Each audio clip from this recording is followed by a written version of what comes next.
അല്പസമയത്തിനകം തെരച്ചിൽ ആരംഭിക്കുന്നത് തന്നെയാണ് മോത്തി പറയാനുള്ളത്. നമുക്ക് കാണാം, ദൃശ്യങ്ങളിൽ നമുക്ക് കാണാം. ഓരോരുത്തരായി ഈ തെരച്ചിലിന് ഒരു വട്ടം കൂടി തെരച്ചിലിനായി വിവിധ സേനാംഗങ്ങൾ, നാട്ടുകാരുണ്ട്, സന്നദ്ധ പ്രവർത്തകരുണ്ട്, അവരെല്ലാവരും എത്തുന്നു. നാട്ടുകാർ ഇന്നലെ പ്രതീക്ഷിച്ചത് വലിയൊരു സംഘത്തെ 200ഓളം പേർ, 190 പേരെങ്കിലും ഉണ്ടാകും എന്നുള്ളതായിരുന്നു. പക്ഷേ അത്രയും ഉണ്ടാവില്ല എന്നുള്ളതാണ് ഇപ്പോഴത്തെ വിവരം. നമുക്ക് നമ്മുടെ ജില്ലാ പഞ്ചായത്ത് പ്രസിഡന്റ് ഉണ്ട്, സംഷാദ്. ഇന്നലെ നമ്മൾ പറഞ്ഞത് ഒരു 190 ആൾ എന്നായിരുന്നു. പക്ഷെ ആ വലിയൊരു ക്രൗഡ് ക്രിയേറ്റ് ചെയ്യേണ്ടതെന്നാണ് തീരുമാനം. നമുക്കിത് കുറച്ച് സമയം തെരച്ചിലുള്ളൂ. കാരണം 11 മണിയാകുമ്പോഴേക്കും നമ്മുടെ തെരച്ചിൽ അവസാനിപ്പിക്കണം.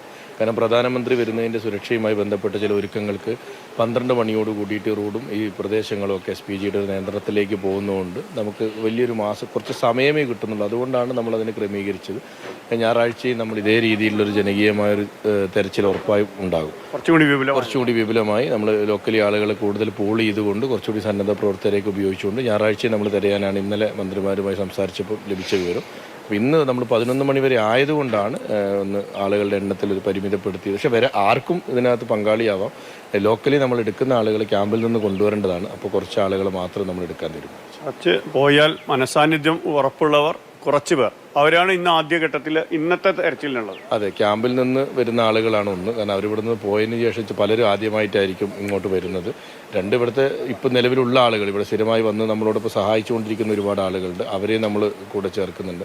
അപ്പോൾ അവരുടെ ഒരു പ്രയാസം കൂടെ നമ്മൾ കണക്കാക്കുന്നു. വലിയ രീതിയിലേക്ക് ഞായറാഴ്ച നമുക്ക് അറേഞ്ച് ചെയ്യുന്നുണ്ട്. ഇന്ന് നമ്മളൊരു താൽക്കാലികമായി ഒരു 3 മണിക്കൂറാണ് നമ്മുടെ കയ്യിലുള്ളത്. ആ 3 മണിക്കൂർ ഏറ്റവും മികച്ച രീതിയിലുള്ള ഒരു തെരച്ചിൽ നടത്തുക എന്നുള്ളതാണ്. ഈ വിക്ടിംസ് ആയിട്ടുള്ള ആളുകൾക്ക് എത്രത്തോളം കൺവിൻസ് ചെയ്യാൻ പറ്റും എന്നുള്ള കാര്യമാണ് ഈ ഇനിയുള്ള മണിക്കൂറുകളിൽ വരുന്നത്. അതെ, അവർ വലിയ പ്രതീക്ഷയിലാണ്. കാരണം അവരുടെ നഷ്ടപ്പെട്ട ആളുകളുടെ മൃതദേഹമെങ്കിലും ലഭിക്കുന്നുള്ള പ്രതീക്ഷയിലാണ് അവർ നിൽക്കുന്നത്. അപ്പോൾ അതിൻ്റെ പ്രയത്നം നമ്മൾ നടത്തിക്കൊണ്ടിരിക്കുക എന്നുള്ളത് നമ്മുടെ ഉത്തരവാദിത്തമാണ്. അത് നമ്മൾ പെട്ടെന്ന് അവസാനിപ്പിക്കുന്ന ഒരു റെസ്ക്യൂ ഓപ്പറേഷനായി നിർത്തരുത്. കാരണം അവർക്ക് ഇനിയും ആളുകളെ കിട്ടാനുണ്ട്. DNA പരിശോധനാ ഫലം നമുക്ക് വരാനുണ്ട്. അതെല്ലാം വന്ന് അവരുടെ കൺസെൻറ്റോട് കൂടി മാത്രമേ ഈ പ്രവർത്തനങ്ങൾ അവസാനിപ്പിക്കാൻ പാടുള്ളൂ. നമ്മൾ പുത്തുമലയിൽ അങ്ങനെ തന്നെയാണ് ചെയ്തത്. സംഷാദ് സ്ഥിരം വന്നിരുന്ന സ്കൂളാണ് ഈ കിടക്കുന്നത്, അല്ല? ഈ കുട്ടികളാണ് സംഷാദിനോട് വിളിച്ച് പ്രസിഡന്റ് ഞങ്ങളെ കാര്യത്തിൽ കുറച്ചുകൂടിയൊക്കെ ശ്രദ്ധിക്കണം എന്ന് പറഞ്ഞിരുന്നത്. സംഷാദ്, അപ്പോൾ എനിക്ക് നമ്മുടെ മനോജിൻ്റെ റേഷൻ കട തൊട്ടപ്പുറത്തായിരുന്നു. മനോജ്, ഒരുപാട് 25 കൊല്ലം ഇവിടെ കട തുടങ്ങി? അതൊക്കെ 25 കൊല്ലമായി.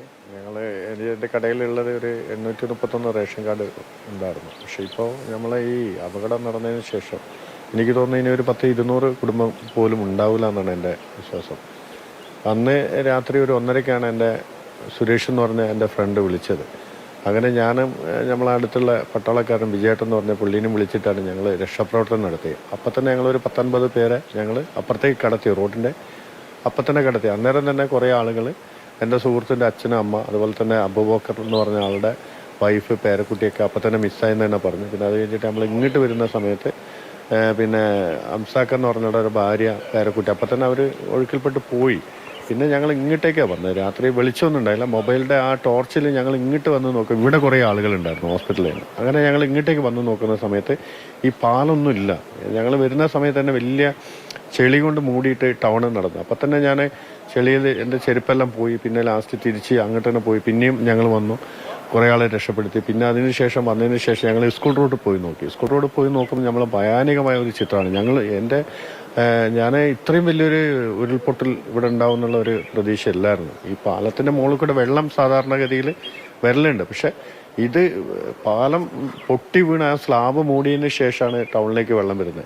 ആ പുതിയൊരു കെട്ടിടമുണ്ട് സ്കൂളിൻ്റെ, അതില്ലെങ്കിൽ എൻ്റെ വീട് വരെ ചിലപ്പോൾ ഇല്ലാതാവും. ഞങ്ങൾ വരെ പള്ളിയുടെ അടുത്താണ്. പക്ഷെ ആ സ്കൂളിൻ്റെ കെട്ടിടം ഉള്ളത് കൊണ്ട് കുറേ മരങ്ങളും ഇതൊക്കെ വന്ന് അടിഞ്ഞുകൊണ്ട് മാത്രമാണ് ഞങ്ങൾ കുറേ ആളുകൾ രക്ഷപ്പെടാൻ കഴിഞ്ഞത്. ഇപ്പോൾ തെരച്ചിൽ നടത്താൻ പോകുന്ന പ്രദേശത്ത് നമുക്ക് 600-800 കാർഡുകളിൽ ഇനി ഒരു 200 ഉള്ളൂ എന്ന് പറഞ്ഞു. അതെ. അപ്പോൾ ഈ 600 പേരിൽ പലരെയും നമുക്ക് കിട്ടിയിട്ടുണ്ട്, പലരെയും സംസ്കരിച്ചിട്ടുണ്ട്, ഒരുപാട് പേര് ക്യാമ്പിലുണ്ട്. ഒരു തെരച്ചിൽ നടത്തുമ്പോൾ മനോജ്, അതിൽ എന്താ പ്രതീക്ഷിക്കുന്നത്? തെരച്ചിൽ നടത്തുമ്പോൾ ഇനിയും ഒരുപാട് ആളൊക്കെ നമുക്ക് കിട്ടാനുണ്ടെന്ന് പറഞ്ഞാൽ എനിക്ക് ഏകദേശം അറിയാം ഇവിടെയുള്ള ആളുകളെ. പിന്നെയെന്ന് പറഞ്ഞാൽ ഞാൻ അന്ന് രാത്രി വന്നതിന് ശേഷം ഇതുവരെയായിട്ട് ക്യാമ്പിൽ സന്ദർശിക്കാൻ വരെ എനിക്ക് കഴിഞ്ഞിട്ടില്ല. ആരൊക്കെ ഇനി ജീവനോടുണ്ട്, ആരൊക്കെ പോയി എന്ന് പറയാൻ വ്യക്തമായിട്ട് നമുക്ക് അറിയാൻ പറ്റാത്തൊരു സാഹചര്യമാണ്. ഞാൻ കൂടുതലും ഈ രക്ഷാപ്രവർത്തനം പല ആളുകളും വരുന്നുണ്ട്. അപ്പോൾ ഓരോ ഏരിയകൾ കാണിച്ചു കൊടുക്കാൻ ഇവിടെ ഇത്ര ഫാമിലി ഉണ്ടായിരുന്നു, മുണ്ടക്കൈ അന്ന് അങ്ങനെയുള്ളൊരു രക്ഷാപ്രവർത്തനമാണ് ഇപ്പോൾ നടന്നുകൊണ്ടിരിക്കുന്നത്. ഞാൻ ഇതുവരെയായിട്ട് മേപ്പാടിയിലേക്ക് വരും. ഒരു തവണ മാത്രമേ ഞാൻ അരപ്പറ്റ ക്യാമ്പിലേക്ക് പോകും. അവിടെ കുറച്ച് ആളുകൾ, എൻ്റെ സുഹൃത്തുക്കൾ, എൻ്റെ ഉറ്റവരെയൊക്കെ ഞാൻ കണ്ടിരുന്നു. പക്ഷേ എനിക്ക് പൂർണ്ണമായിട്ട് ഇവിടെ തന്നെയാണ് ഞാൻ ഉള്ളത്. അതിന് ശേഷം ഞാൻ എവിടെയും പോയിട്ടില്ല. ഉള്ളൊരു മനസ്സാന്നിധ്യമില്ല. അതെ, പോകാനുള്ളതെന്ന് പറഞ്ഞാൽ ആരൊക്കെയാണ് ഇനിയിപ്പോൾ ജീവനോടെ ഉള്ളതെന്ന് വരെ തിരിച്ചറിയാൻ പറ്റാത്ത ഒരു രീതിയാണ്. അപ്പോൾ ഇനിയിപ്പോൾ ആരാ ഉള്ളത്? കുറേ പേര് രക്ഷപ്പെട്ട് എന്നെ വിളിക്കലുണ്ട്, ഞങ്ങൾ ക്യാമ്പിലുണ്ട്, ഞങ്ങൾ സേഫാണ്. പക്ഷെ അത് ഏറ്റവും അടുത്ത ആൾക്കാരെ അറിയുന്ന ആൾക്കാരിൽ ഒരാള് തീർച്ചയായിട്ടും മനോജായിരിക്കും. കാരണം എല്ലാ ദിവസവും മനോജിന്റെ കടയിൽ വരേണ്ട ആൾക്കാരാണ് ഇവരൊക്കെ. മനോജേട്ടൻ്റെ കടയിൽ വരുന്ന ആളുകളാണ്. ഇനി എത്ര പേര് വരാൻ ബാക്കിയുണ്ട് എന്നുള്ളതാണ് മനോജേട്ടനും ആലോചിക്കുന്നത്. ഇപ്പോൾ സ്കൂളിന് കാര്യം അതുകൊണ്ടും പറഞ്ഞ പോലെയാണ്, സ്കൂൾ മാറ്റുകയാണ്. തിങ്കളാഴ്ച ബാക്കിയുള്ള ബെഞ്ചും ഡെസ്കും ഒക്കെ നമ്മൾ എടുക്കും. മേപ്പാടി സ്കൂളിലേക്കാണ് നമ്മൾ ഈ സ്കൂളിനെ മാറ്റുന്നത്. മുണ്ടക്കൈ സ്കൂളിനെ നമ്മൾ പഞ്ചായത്തിൻ്റെ ഒരു കമ്മ്യൂണിറ്റി ഹാളിലാണ് ഇപ്പം പ്രിഫർ ചെയ്തിരിക്കുന്നത്.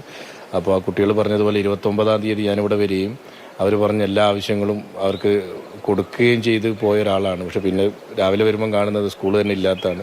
30ഓളം കുട്ടികളും നമുക്ക് പോയി. പക്ഷേ ബാക്കിയുള്ള എല്ലാവരെയും തിരിച്ചു കൊണ്ടുവരണം. അവർ ആ യൂണിഫോം, ഞാൻ കണ്ടീഷൻ വെച്ച് തന്നെ മേപ്പാടിയിലാണ് പഠിക്കുന്നതെങ്കിലും വെള്ളാർമല സ്കൂളിൻ്റെ യൂണിഫോമിൽ ആ കുട്ടികൾ ഒരിക്കൽ കൂടെ ക്ലാസ്സിൽ പോകണം.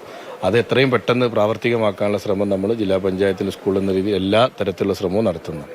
മൊത്തി തിരിച്ച് നടക്കുകയാണ്, ഓരോ സ്റ്റെപ്പും തിരിച്ച് നടക്കുകയാണ്. നമുക്ക് ദൃശ്യങ്ങളിൽ കാണാം വളരെ തെരച്ചിലിനുള്ള നടപടിക്രമങ്ങൾ പുരോഗമിക്കുകയാണ്. അപ്പോൾ ആ വിധത്തിൽ എല്ലാം സജ്ജരായി കഴിഞ്ഞു. ഓരോ വിവിധ വിഭാഗങ്ങൾ എല്ലാവരും സജ്ജരാവുന്നു. പലവട്ടം തെരച്ചിൽ നടത്തിയിട്ടുള്ള സ്ഥലം തന്നെയാണിത്, പലവട്ടം തെരച്ചിൽ നടത്തിയിട്ടുള്ള സ്ഥലമാണ്.